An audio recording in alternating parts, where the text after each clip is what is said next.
10 محرم کو لوگ دیگے پکائیں گے نا؟ کیوں جی؟ پکڑیں گے نا دیگے 10 محرم کو انشاءاللہ تعالی. ہم بھی پکائیں گے انشاءاللہ, یہاں بھی پروگرام ہوگا. تو 10 محرم کو جو دیگ پکنی ہے تو ایسا نہیں ہو سکتا کہ 1 محرم کو حضرت عمر کے نام کی بھی کوئی پک جائے. اگر امام حسن حسین کے نام کی دیگیں پکیں تو جو امام حسن حسین سے پیار کرنے والے ہیں, جو امام حسن حسین سے, ہم لوگوں نے بھی عجیب رٹا اپنایا ہے نا. ہم لوگ بات کا ایک پہلو دیکھتے ہیں, دوسرا نہیں دیکھتے. حضرت امام حسن اور حسین کو بھی نبی پاک نے شہید کہا, اور جناب عمر کو بھی رسول اللہ نے خود شہید فرمایا. فرمایا شہید ہے, خود فرمایا اپنی زبان سے کہ یہ شہید ہے, خود میرا عمر شہید ہے. تو ان کے نام کی دیگ نہیں پکنی چاہیے, اس طرف نہیں ہماری توجہ ہونی چاہیے. اور اہل بیت نبو, یہ بات میں پہلے بھی کرتا ہوں, آج پھر کرنا ضروری سمجھتا ہوں. اہل بیت کا پیار سن لو کان کھول کے. اہل بیت کا پیار اگر ہمیں کسی نے سکھایا ہے تو سیدنا عمر فاروق نے سکھایا ہے. اہل بیت نبوت کی محبت اگر کسی نے سکھائی ہے تو کس نے سکھائی ہے؟ بول کے بتائیے. حضرت عمر نے. اہل بیت کا پیار ہمیں حضرت عمر نے بول کر کے سکھایا ہے. بھائی یاد رکھیں, کسی کی طاقت نہیں تھی دم مارنے کی حضرت عمر کے سامنے, طاقت ہی نہیں تھی. کیسر و کسرا کانپ جاتے تھے, جرأت ہی نہیں کرتے تھے حضرت. اور ہمارے تو تعلقات بڑے ہیں نا غیروں سے. حضرت ابو موسیٰ اشعری رضی اللہ تعالیٰ عنہ فرماتے ہیں میرا منشی سائی تھا, وہ کاتب کہتے تھے وہ لوگ, میرا حساب کتاب عیسائی تھا. تو فرماتے ہیں ایک دن میں نے وہ سارا حساب کتاب لین دین کے حضرت عمر کو دکھائے تو فرمانے لگے جس نے لکھے ہیں اس کو بلاؤ. کہنے لگے حضور مسجد نہیں آ سکتا. کیوں نہیں آ سکتا؟ کہنے لگے وہ عیسائی ہے. کہتے ہیں حضرت عمر جلال میں آ گئے. آپ فرمانے لگے جنہیں رب دور کرتا ہے تم کیوں قریب کرتے ہو؟ جنہیں اللہ دور کرتا ہے. فرمایا تم غیروں کو اگر عہدے دو گے تو اپنوں کا کیا بنے گا؟ اگر تم غیروں کو عہدے دو گے تو اپنوں کا. یہ سوچ ہے جو آج برما کے مسلمانوں کے لیے بھی ضروری ہے. کہا اگر تم غیروں کو عہدے دو گے تو اپنوں کا. ہم نے غیروں کو عہدے دیے تو دیکھا نا اپنے کس طرح کاٹے جا رہے ہیں. غیروں کو جو عہدے دے دیے جرانے سارے غیروں سے. روز دعویٰ ہوتا ہے چین ہمارا سجن ہے, چین ہمارا دوست ہے. او بھائی دوست ہے تو اس سے کہو نا کہ برما تو تمہاری ایک چھوٹی سی ریاست ہے, چین کے بغیر تو وہ سانس بھی نہیں لے سکتا. اس کو کہو نا اس حکومت پہ دباؤ ڈالے. لیکن ہم لوگوں نے غیروں کو عہدے دیے تو اپنے پس گئے. حضرت عمر کہتے تھے ذمی کا ہم ادب کریں گے, ذمی کافر کا ہم, ایسا کافر جو مسلمان ریاست کو قبول کرے, بدامنی نہ پھیلائے. ایک آدمی کو آپ نے دیکھا آنکھوں سے نابینا ہے اور بھیک مانگ رہا ہے, تو حضرت عمر کو نظر آ گیا. فرمایا کون ہو؟ اس نے کہا میں یہودی ہوں. فرمایا بھیک کیوں مانگتے ہو؟ کہا جب تک تندرست تھا مسلمانوں کو جزیہ دیتا تھا, بوڑھا ہو گیا ہوں کیا کروں. حضرت عمر نے گھوڑے کی پشت پہ بٹھایا کافر کو, گھوڑے کی پشت پہ بٹھایا اور بٹھا کے مدینے لائے. حضرت علی شیر خدا وزیر خزانہ تھے. فرمایا علی اس کا وظیفہ جاری کرو. کہا یہ کون ہے؟ فرمایا یہ یہودی ہے لیکن یہ ہمیں جزیہ دیتا رہا, بوڑھا ہو گیا بیچارہ, بھیک مانگنے پہ مجبور ہے, ہماری حکومت کے اندر رہتا ہے, اس کا پورا وظیفہ جتنا خرچہ اتنا وظیفہ لگاؤ. حضرت علی کہتے ہیں میں وظیفہ لگا رہا تھا اور وہ میرے نبی کا کلمہ پڑھ رہا تھا, وہ رسول اللہ کا کلمہ پڑھ رہا تھا. یہ مزاج, یہ نہیں کہ کافر. حضرت عمر نے گورنروں کو خط لکھے تھے کہ زبردستی کسی کو مسلمان نہیں کرنا, جہاں ان کی عبادت گاہیں بنی ہو گرانی نہیں, کوئی مندر کوئی گرجا ضائع نہیں کرنا. اسلام سب کو جینے کا موقع دیتا ہے, پر بے ایمانو ظالموں بدذاتوں تمہیں یہ کہتا ہے کہ ہم تمہیں جینے کا موقع دیتے, تم بھی مسلمانوں کو جینے کا موقع دو. یہ جہاں بستے ہیں جہاں رہتے ہیں انہیں وہاں جینے کا موقع دو, انہیں بھی اللہ اکبر کہنے کا موقع دو, انہیں بھی قرآن پڑھنے کا موقع دو, انہیں بھی رسول اللہ پر درود پڑھنے کا موقع دو. ہمارے ملک میں عیسائی اپنی مرضی سے کھلے عام تبلیغ کرتے ہیں, یہاں تو چینل چلائے ہیں عیسائیوں نے. کسی مذہبی جماعت نے کبھی جلوس نکالا ہے کہ عیسائیوں کا چینل بند کرو؟ بولے نکلا ہے کہ نہیں نکلا؟ کتنے ظلم کی بات ہے. ہم جب غیر کو اتنا تحفظ دیتے ہیں, ہم نے دیکھا ہے, مجھے 20 لوگوں نے عید پہ ٹیلی فون کیے کہ عیسائیوں کو قربانی کا گوشت دے لیں, مجبور ہیں جی, دروازے پہ آ گئے ہیں, ہمارے کام کاج کرتے ہیں.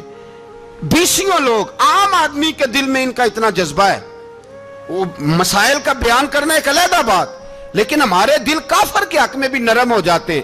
تم کس قدر زیادہ بے ایمان ہو, اور کفر کس قدر زیادہ ذلیل ہو گیا ہے کہ مسلمان کے حق میں نرم ہوتا ہی نہیں. اور اس سے بڑے ذلیل وہ ہیں جو ان ذلیلوں کے سپورٹر ہیں. وہ کسی عرب ملک کے حکمران ہو یا کسی اور جگہ کے, وہ بڑے ذلیل ہیں جو ان ذلیلوں کے سپورٹر ہیں, جو برما کی بچیوں کے قتل پر اپنی حکومتیں چمکا رہے ہیں. انہیں شرم نہیں آتی, اس قدر مسلمان تڑپا ہے, لیکن ان بے غیرتوں کو ذرا ہوش نہیں آئی. اور یہ ان کے کماش, ان کے دلال جو ہر جگہ ان کی سپورٹ کر کے اپنی حکومتیں قائم کرتے ہیں, بے ایمانوں کو پتہ نہیں کہ کب ان پر اللہ کا عذاب اترے گا اور کس طرح ان کے پرخشے اڑیں گے. تمہیں اپنی ذلت اور رسوائی نظر نہیں آ رہی کہ زمین کس طرح تمہارے لیے تنگ ہو گئی ہے؟ اس سے زیادہ اور تمہاری رسوائی کیا ہوگی؟ ڈرو اللہ سے. اور یہ تو دنیا کا عذاب ہے. ان بطش ربک لشدید, میرا رب کہتا ہے قیامت تو قائم ہونے دے. اتنا سخت تیرے رب کی پکڑ ہے, اتنی کسی دوسرے کی ہو سکتی ہے؟ یاد رکھیں اور تھوڑا احتیاط کریں ہم سب لوگ بھی, جو ہم لوگ آدھی زبان بول کے بھی ان کی سپورٹ کرتے ہیں. اب شرم آنی چاہیے ہمیں ان حکومتوں کی سپورٹ کرتے جو مسلمانوں کی لاشوں کے اوپر حکومتیں قائم کرتے ہیں. شرم آنی چاہیے. بہرحال بات دور نکل جائے گی اور میں اپنے مضمون پہ رہتا ہوں. اہل بیت کا پیار اگر سکھایا ہے تو جناب عمر نے سکھایا ہے رضی اللہ تعالی عنہ. امام حسن ملنے, آپ یقین کریں میں جب اس واقعہ کو پڑھتا ہوں تو میرا دل جھوم جاتا ہے. میں کہتا ہوں یار ڈاڈا ہونا اپنی جگہ پہ, عشق ہونا اپنی جگہ پہ, انسان کا باوقار ہونا اپنی جگہ. جہاں کھڑے ہونا تھا وہاں یہ کھڑے ہوتے تھے, اور جہاں جھکنا تھا وہاں یہ. ان لوگوں میں اقبال نے کہا تھا تیری نگاہ ناز سے دونوں مراد پا گئے, عقل غیاب و جستجو عشق حضور و اضطراب. جہاں اگر آیا ہے سامنے کیسر و کسرا تو عمر جیسا دلیر کوئی نہیں, اگر سامنے آیا ایران کا بادشاہ تو عمر جیسا تگڑا کوئی نہیں, اگر آیا ہے سامنے غسان کا بادشاہ تو عمر جیسا عادل کوئی نہیں.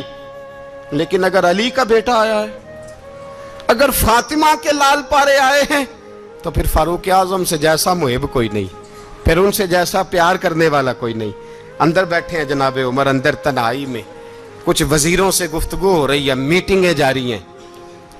آپ کے بیٹے ملنے آئے جناب عبداللہ ابن عمر, ابا جی ملنا ہے. بات ٹھہرو, بات کر رہا ہوں, کوئی نہ اندر آئے. صاحبزادہ باہر کھڑا ہے. تھوڑی دیر گزری تو امام حسن بھی آ گئے. کون آئے؟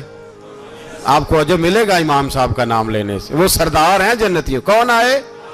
سارے بولیے.